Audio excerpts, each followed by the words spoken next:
রব্বুল আলামিন বলে বান্দারে যদি দুইটা কাজ করতে পারো তোমাদেরকে আমি রব্বুল আলামিন জান্নাত দিয়ে দেব। ইন্নাল্লাযীনা আমানু ওয়া আমিলুস সালিহাত কানাত লাহুম জান্নাতুল ফিরদাউসিল নুজুলা। রব্বুল আলামিন বলেন ইন্নাল্লাযীনা আমানু নিশ্চয়ই যারা ঈমান আনবে ওয়া আমিলুস সালিহাত আর যারা নেক কাজ করবে কানাত লাহুম কানা তাদের জন্য রইয়াছে বা থাকবে লাহুম জান্নাতুল ফিরদাউসি নুজুলা। বলেন আল্লাহু আকবার।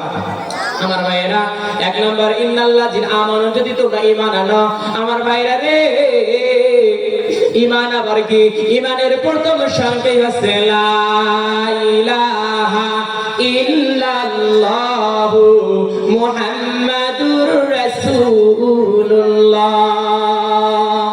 আমার ভাইয়েরা ঈমান ঈমান শব্দের অর্থ হলো বিশ্বাস। অদৃশ্যের প্রতি বিশ্বাস স্থাপন করার নামই হচ্ছে ঈমান।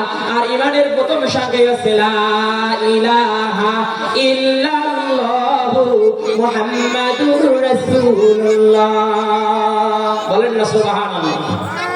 কিন্তু আমার ভাইয়েরা লা ইলাহা ইল্লাল্লাহ মুহাম্মাদুর রাসূলুল্লাহ সাল্লাল্লাহু আলাইহি ওয়াসাল্লাম এই কথা বললে একটা মানুষ মুসলমান হবে, কিন্তু এই কালেমার পরে এটা জান্নাত হবে বিষয়টা এমন নয়।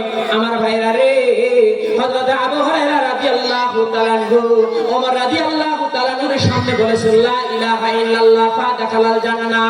যে ব্যক্তি জীবনে একবার বলবে লা ইলাহা ইল্লাল্লাহ ফাদাখালাল জান্নাহ ওই ব্যক্তিটা জান্নাতের মধ্যে প্রবেশ করবে। জোরে বলেন সুবহানাল্লাহ। এই কথা বলার সঙ্গে সঙ্গে হযরত ওমর রাদিয়াল্লাহু তাআলা আনহু আবু হুরায়রার জামা ধরে এক আছাড় বলেছে আবু হুরায়রা এই কথা তোমাকে কে বলেছে কালেমা পড়লে জান্নাত? আবু হুরায়রা বলেছে বিশ্বনবী। চলো তাহলে বিশ্বনবীর কাছে যাই। বিশ্বনবীর কাছে চলে গেলেন। যাওয়ার পর বলেছে ইয়া রাসূলুল্লাহ ইয়া হাবিবাল্লাহ। আবু হুরায়রা বলেছে লা ইলাহা ইল্লাল্লাহ ফাদাখালাল জান্নাহ। যে ব্যক্তি একবার বলবে লা ইলাহা ইল্লাল্লাহ ফাদাখালাল জান্নাহ ওই ব্যক্তি জান্নাত চলে যাবে। আল্লাহ পাকের রাসূল বলে হে ওমর হ্যাঁ আমি এই কথাটা স্বীকৃতি দিয়েছি।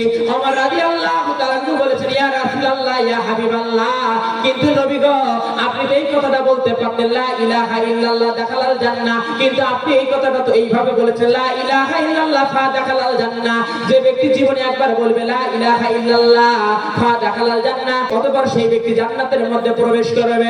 ইয়া রাসূলুল্লাহ ইয়া হাবিবাল্লাহ নবী গো কিন্তু আপনি ফা দ্বারা কি বুঝাইলেন? ফায়ের ব্যাখ্যা কি? আমার রাসূল বলেছে ওমর রে জেনে রাখো লা ইলাহা ইল্লাল্লাহ ফাদাখালাল জান্নাহ আমি ফায়ের ব্যাখ্যা চারটি অর্থে ব্যবহার করেছি।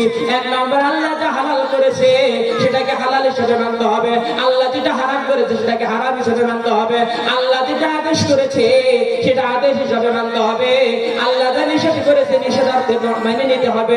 এই চারটা কাজ যদি আমার উম্মতরা করতে পারে ওমর রে জেনে রাখো আমার আল্লাহ তাকে মৃত্যুবরণের পর পর জান্নাতের মধ্যে শামিল করে দেবে। জোরে বলেন সুবহানাল্লাহ।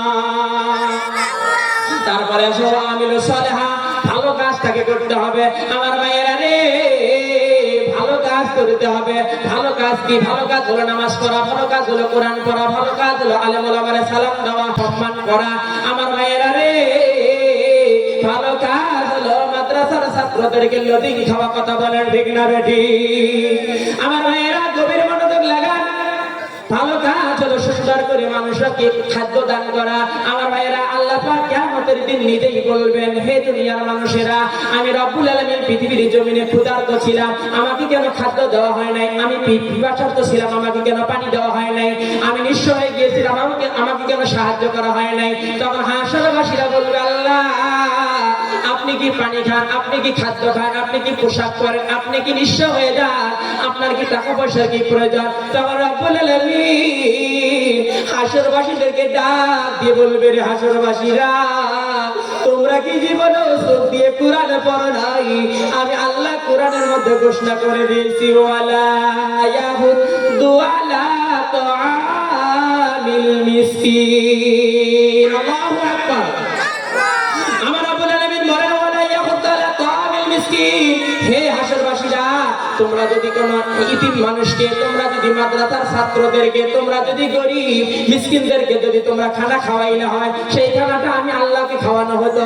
তোমরা যদি কোনো ইতিম মিসকিনকে তোমরা যদি একটা পোশাক দিলে হয়, সেটা আমি আল্লাহকে দেওয়া হইলে হয়। তোমরা যদি কোনো ইতিম মিসকিনকে তোমরা যদি 10টা টাকা দিয়ে সাহায্য করলে হয়, তাহলে সেই টাকাটা আমি আল্লাহ রাব্বুল আলামিনকে দেওয়া হইলে হয়।